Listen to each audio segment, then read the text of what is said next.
Hello, my dear NEET aspirants. Welcome to my Cookie channel.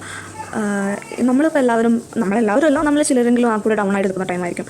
ഈ September, October, November, ഈ ഒരു ടൈമിൽ, December, ഈ ഒരു ടൈമിൽ നമുക്ക് ഭയങ്കര വീക്ക് ആവുന്നൊരു ടൈമാണ്. കാരണം ഫസ്റ്റ് തുടങ്ങിയ അത്ര ഒരു ഊർജ്ജവും ഉണ്ടാവില്ല, എന്നാൽ ലാസ്റ്റിലോട്ടുള്ള ആ ഒരു ശക്തമേറിയിട്ടുള്ള ഒരു തിരക്ക് പിടിച്ചൊരു മുന്നോട്ട് പോക്കും ഉണ്ടാവില്ല. അതിൻ്റെ ഇടയിലുള്ള ഒരു ചെറിയൊരു വീക്ക് പോയിന്റിലൂടെയാണ് ഇപ്പോൾ നമ്മളെല്ലാവരും കടന്നു പോകുന്നത്.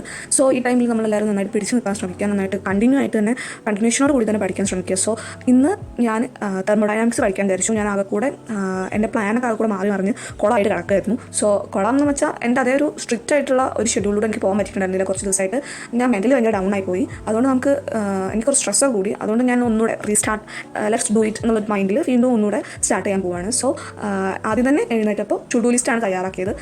ടോട്ടൽ പാർട്ട് 11 ഉണ്ട്. ഞാൻ സൈലത്തിലാണ് പഠിക്കുന്നത് ഓൺലൈനായിട്ട്. സോ ദീര ബാച്ചിൽ അവരിപ്പോൾ XPL അതുപോലെ തന്നെ ഫാസ്റ്റ് ട്രാക്ക് ബാച്ചൊക്കെ ദീർഘകാലം കൂടെ ഓപ്പൺ ആക്കി തന്നിട്ടുണ്ട്. എനിക്ക് എൻ്റെ ഓൺലൈനായിട്ട് പഠിക്കുന്ന സ്ഥാപനം എന്ന് വെച്ചാൽ സൈലത്തിൽ ഓൺലൈനിൽ 11 പാർട്ടായിട്ടാണ് തെർമോഡൈനാമിക്സ് അപ്ലോഡ് ചെയ്തിട്ടുള്ളത്. സോ 11 പാർട്ടിൽ ഞാനൊരു 4 പാർട്ട് പഠിച്ച് കഴിഞ്ഞിട്ടുണ്ട്, ചെയ്തു കഴിഞ്ഞു. ഇനി ബാക്കിയുള്ള പാർട്ട് എനിക്ക് പഠിക്കാനുണ്ട്, കാണാനുണ്ട്. സോ അത്യാവശ്യം നല്ല ടൈം ഡ്യൂറേഷൻ ഉണ്ടായതുകൊണ്ട് തന്നെ അത് ഈ ഒരു ദിവസം ഇന്ന് കണ്ടു തീർക്കാൻ, പഠിച്ചു തീർക്കാമെന്ന് വിചാരിച്ചു. സോ ആ ഒരു ബാക്കിലൊക്കെ തന്നെ കുറഞ്ഞോളൂ. അതാണ് ഇന്ന് എൻ്റെ പ്ലാൻ. സോ ടിപ്പ് നമ്പർ 1 എന്ന് പറയുന്നത്, നമ്മളെന്നും ടു ഡു ലിസ്റ്റ് ഉണ്ടാക്കിയിട്ട് അത് ചെയ്താൽ ഒന്നുകൂടെ ബെറ്റർ ആയിരിക്കും. അങ്ങനെ ചെയ്ത് നോക്കുക. അതേപോലെ തന്നെ വലിയ പ്ലാൻസ്, കുറച്ചുകൂടെ നമ്മൾ ഡ്യൂറേഷൻ കൂടിയിട്ടുള്ള പ്ലാനാണ് നമ്മൾ തയ്യാറാക്കുന്നതെന്നുണ്ടെങ്കിൽ ഏതൊക്കെ ദിവസങ്ങൾ ഏതൊക്കെയാണ് പഠിക്കേണ്ടതെന്നുള്ള കൂടെ നമ്മൾ റെഡിയാക്കി വെച്ചാൽ നന്നായിരിക്കും. ടോട്ടൽ 4 പാർട്ട് ഞാൻ കണ്ടിട്ടുണ്ട്. സോ ഇനി 5, 6, 7, 8, 9, 10, 11 ഈ പാർട്ടൊക്കെയാണ് കാണാനുള്ളത്. അപ്പോൾ ഞാൻ മിനിമം ഇപ്പോൾ ഒരു ദിവസം അത്യാവശ്യം നന്നായിട്ട് എഫക്റ്റീവ് സ്റ്റഡി നന്നായിട്ട് ശ്രമിക്കാറുണ്ട്, എഫക്റ്റീവായിട്ട് പഠിക്കാൻ വേണ്ടിയിട്ട് ശ്രമിക്കാറുണ്ട്. കാരണം അറിയാമല്ലോ, അത്രയും കോമ്പറ്റീഷൻ കൂടിയിട്ടുള്ള ഒരു എക്സാമാണ് നമ്മളിപ്പോൾ എല്ലാവരും എഴുതാൻ പോകുന്നത്. അതുകൊണ്ട് തന്നെ ഇത്രയും പാർട്ട് 7 പാർട്ട് എനിക്ക് ഇന്ന് തന്നെ തീർക്കണം. ഇനി കുറച്ച് ക്വസ്റ്റ്യൻസൊക്കെ അറ്റൻഡ് ചെയ്യണം. സോ അതിന് വേണ്ടിയിട്ട് ലാസ്റ്റ് ടൈം ഒന്നുകൂടെ റിവൈസ് ചെയ്ത് നോക്കുകയാണ്. ക്ലാസ്സൊക്കെ കണ്ടു കഴിഞ്ഞു. ഇനി ക്വസ്റ്റ്യൻസും കൂടെ റിവൈസ് ചെയ്താൽ ഒക്കെ സെറ്റായി. നമ്മൾ ഈ ചാപ്റ്റർ പക്ക റെഡിയായി എന്നുള്ള അർത്ഥം.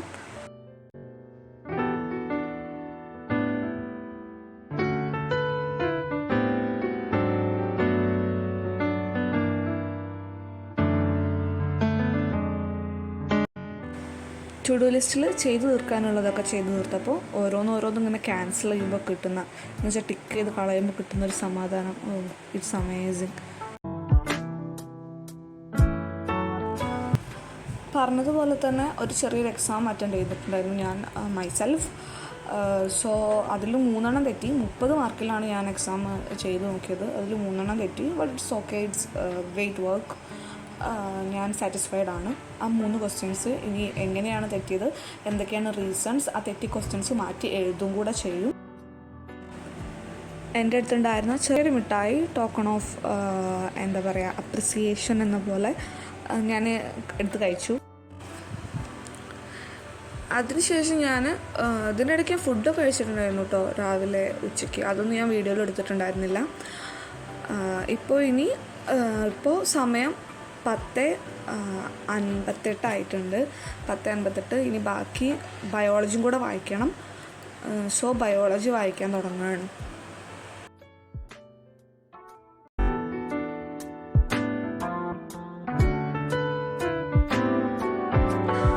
പ്ലാൻ കിങ്ഡം ആണ് കേട്ടോ വായിക്കുന്നത്. പ്ലാൻ കിങ്ഡം എനിക്ക് കുറേ പോർഷൻസ് അറിയായിരുന്നു. ലാസ്റ്റിലോട്ട് കുറച്ച് ഭാഗമാണ് എനിക്ക് നോക്കാനുണ്ടായിരുന്നത്. അതും ഞാൻ ഒരുപാട് വട്ടം ഇത് വായിച്ചിട്ടുണ്ട്.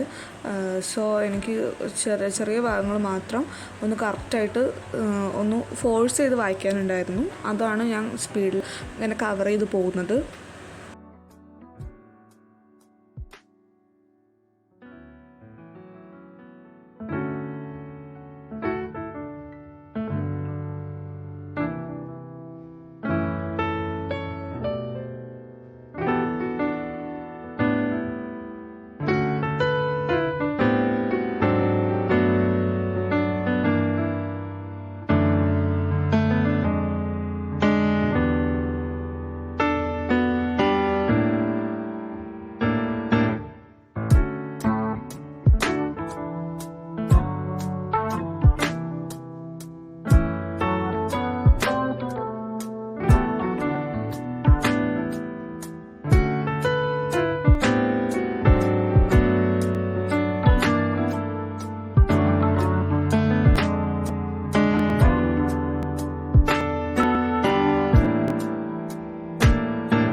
ഇപ്പോൾ സമയം 11:30 ആയിട്ടുണ്ട്. ഇനി ബയോളജി ക്വസ്റ്റ്യൻസ് വർക്കൗട്ട് ചെയ്യണം.